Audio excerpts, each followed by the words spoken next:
Je vous salue au nom de notre Seigneur et Sauveur Jésus-Christ.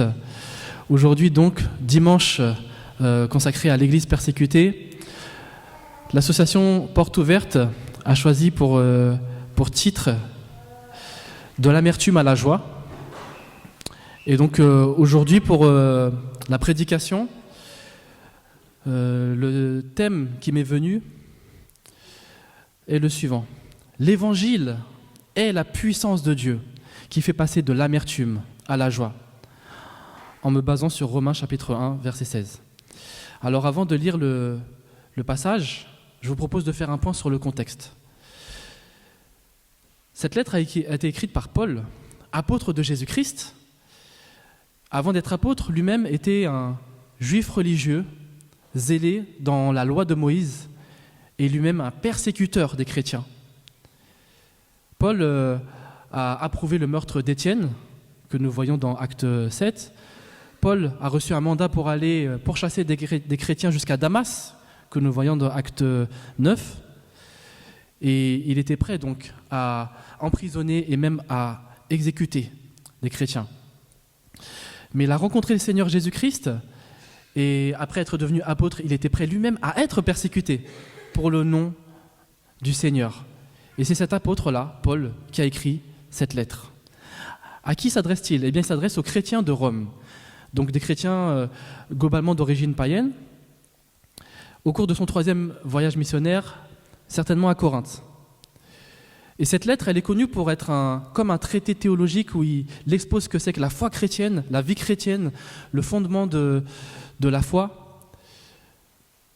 Après avoir fait ses salutations, son introduction, Paul a ensuite mis l'accent promptement sur cette puissance qui fait de lui un apôtre, un chrétien, cette puissance qui fait passer de la mort à la vie, et nous allons le voir de l'amertume à la joie, cette puissance, c'est l'Évangile.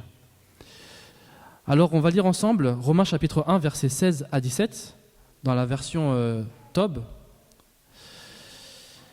« Car je n'ai point honte de l'Évangile, il est une puissance de Dieu pour le salut de quiconque croit, du juif d'abord, puis du grec. C'est en lui, en effet, que la justice de Dieu est révélée, par la foi et pour la foi, selon qu'il est écrit, celui qui est juste par la foi vivra. » Alors, la question qui se pose tout d'abord ce matin pour nous, c'est qu'est-ce que l'Évangile ? Parce que si c'est ça, la puissance de Dieu qui fait passer de la mort à la vie, de l'amertume à la joie, il faut quand même se poser la question. Eh bien, l'Évangile vient d'un mot grec qui signifie « bonne nouvelle ». Ok, bonne nouvelle. Donc c'est une bonne nouvelle déjà. Ça commence bien. Mais c'est quoi la bonne nouvelle ? Eh bien, pour comprendre cette bonne nouvelle, il faut d'abord prendre conscience qu'il existe une mauvaise nouvelle. Et la mauvaise nouvelle est la suivante. Tous les hommes, juifs, non-juifs, grecs ou autres, tous sont sous l'empire du péché. Tous sont inexcusables, condamnables par Dieu. Et c'est le sujet sur lequel Paul s'attarde dans les 3 premiers chapitres de cette épître aux Romains. Tous. Et je vais juste lire un extrait. Selon qu'il est écrit, il n'y a point de juste, pas même un seul. Nul n'est intelligent, nul ne cherche Dieu. Tous sont égarés, tous sont pervertis. Il n'en est aucun qui fasse le bien, pas même un seul. Romains 3, 10 à 12. Mes amis, on a l'habitude de dire que si la société va mal, c'est parce qu'elle a mal été faite. Mais en fait, si la société va mal, c'est qu'elle est faite d'hommes et de femmes qui sont de nature pécheresse. Et c'est pour ça que, en fait, le monde se porte aussi mal. C'est que ce monde est fait d'hommes comme nous, qui sont de nature pécheresse, qui ne savent pas obéir à la volonté de Dieu et qui propageons finalement, en fait, ce mal. Comme il est dit dans Genèse 8, 21, les pensées du cœur de l'homme sont mauvaises dès sa jeunesse. Donc ça veut dire que depuis la jeunesse déjà, malheureusement, nos pensées se tournent vers le mal. Admettons maintenant que je puisse arrêter de pécher à partir de demain. Admettons, essayons de l'imaginer. Le problème, c'est que si Dieu est juste, forcément, je dois être condamné pour les fautes que j'ai commises jusqu'à maintenant. Donc, il n'y a pas d'échappatoire. Et en plus de cela, malheureusement, il est possible que je pêche encore, demain, après-demain. Pourquoi ? Parce que notre nature, si elle est mauvaise, elle m'empêche de me purifier devant Dieu. Elle m'empêche de me rendre juste. Imaginez qu'il y a une mare de crasse devant moi, je plonge dedans, je me roule dans tous les sens, et après je me dis, bon, voilà, maintenant je vais me nettoyer, donc avec mon bras droit plein de crasse, je veux effacer la crasse qu'il y a sur mon bras gauche. À votre avis, est-ce que la crasse va partir ? Non, en fait, ça sera toujours pareil, je serai toujours aussi sale, je vais peut-être juste étaler, mais ça ne va rien changer fondamentalement. Et il en est de même concernant le péché, concernant notre nature.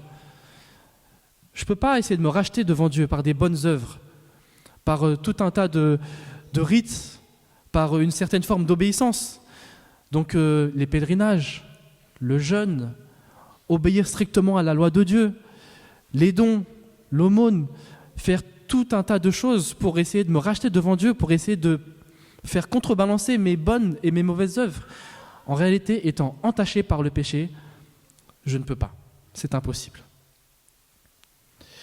Tous ont péché, sont privés de la gloire de Dieu, mais sont gratuitement justifiés par sa grâce, en vertu de la délivrance accomplie en Jésus-Christ. Romains chapitre 3, versets 23 à 24.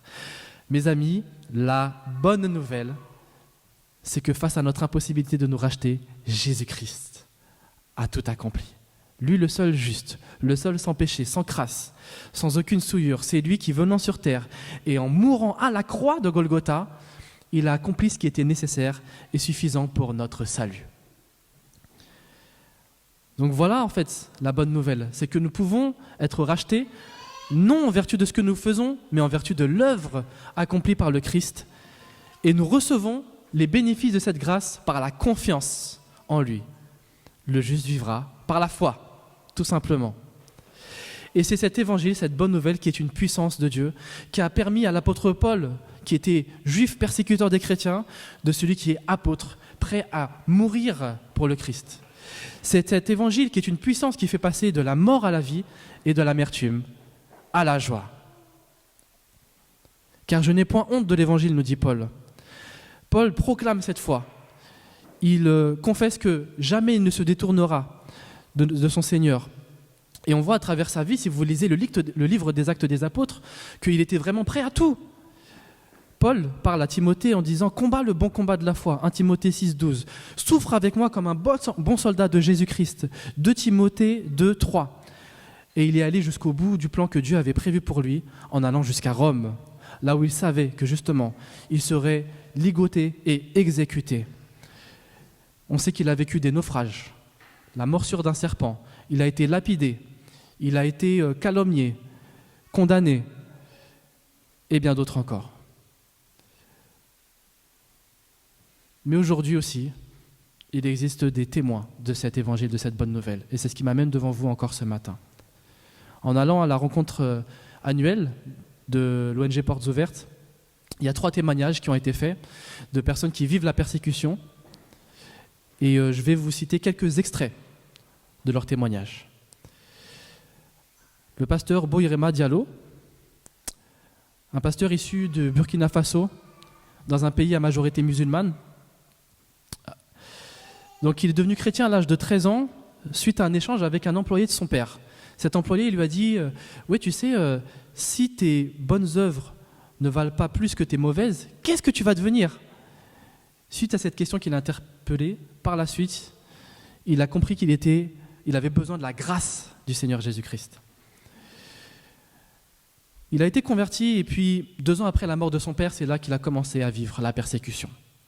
Alors au départ, c'était relativement modéré parce que ce pays était connu pour une bonne entente entre les différentes religions, mais depuis 5 ans, à cause d'un changement de pouvoir, la persécution s'est décuplée. Malgré tout cela, dans une fratrie de 15 personnes, la fratrie de Boirema Diallo, 9 suivent Jésus-Christ actuellement. Ils font du discipulat, de l'holistique et agissent un peu partout dans l'Afrique subsaharienne. Ils ont implanté des centaines d'églises de maisons et apportent même des formations professionnelles pour ceux qui ont besoin de compétences dans le cadre de leur métier.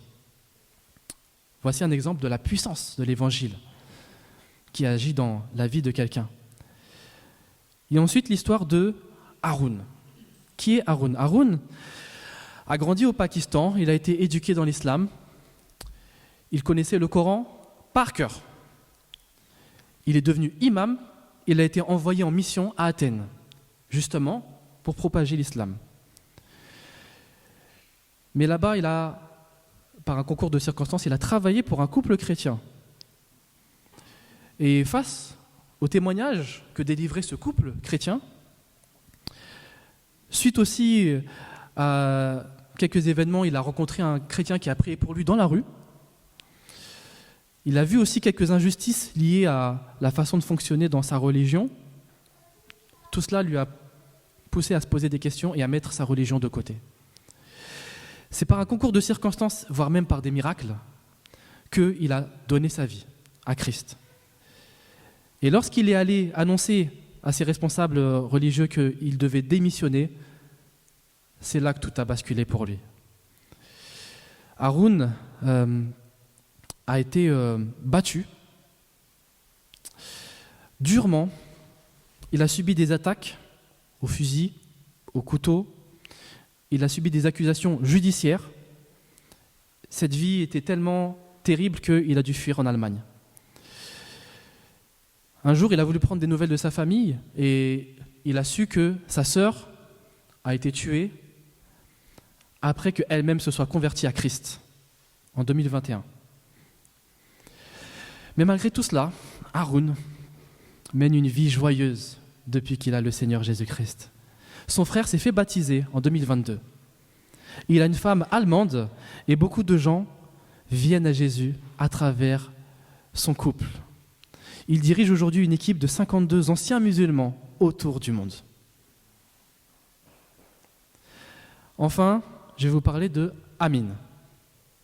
Qui est cette personne ? Amin. Amin vient de l'Iran. Il était musulman jusqu'à ses 18 ans. Et il allait à la mosquée tout le temps, il lisait le Coran, il connaissait 20% du Coran. Sa curiosité lui a poussé à poser des questions diverses aux enseignants, mais pour eux, il avait trop de curiosité et les enseignants lui ont dit qu'il était un blasphémateur. Il a remarqué aussi d'autres petits problèmes de cohérence et cela l'a poussé à renier l'islam. Et un jour, par hasard, il est tombé sur une Bible. Il a commencé à la lire et par la suite, il s'est dit « je vais essayer d'aller dans une église ». Et suite à une conversation avec un pasteur protestant iranien, il est devenu un peu plus tard disciple du Seigneur Jésus-Christ. Un jour de Noël, il s'est fait arrêter. Il a été jeté en prison. On lui a posé des questions, on l'a torturé. On lui a dit qu'il fallait qu'il renie le christianisme et qu'il revienne à l'islam. Et il a subi un interrogatoire très difficile jusqu'à 4 heures du matin. Cette torture a duré 40 jours. 40 jours. Il a fini par être libéré sous caution, ne sachant pas trop ce qu'il allait devenir. Et puis il a fini par être arrêté de nouveau, cette fois-ci avec plus de chrétiens. Et là, il a de nouveau été torturé avec encore plus de supplices. On lui a fait ce qu'on appelle de la torture blanche. Et là, ce calvaire n'a pas duré que 40 jours, mais 3 mois. Isolement, torture blanche comme je l'ai dit, beaucoup de supplices. Et il en est tombé malade. Et il a fini par avoir un corps totalement affaibli qui ne répondait presque plus. Et il s'est dit, là, je vais faire une grève de la faim.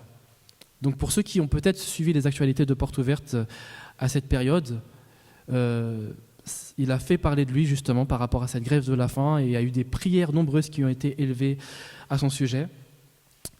Une grève de la faim pour protester contre ses conditions de détention, ses accusations, la persécution des chrétiens.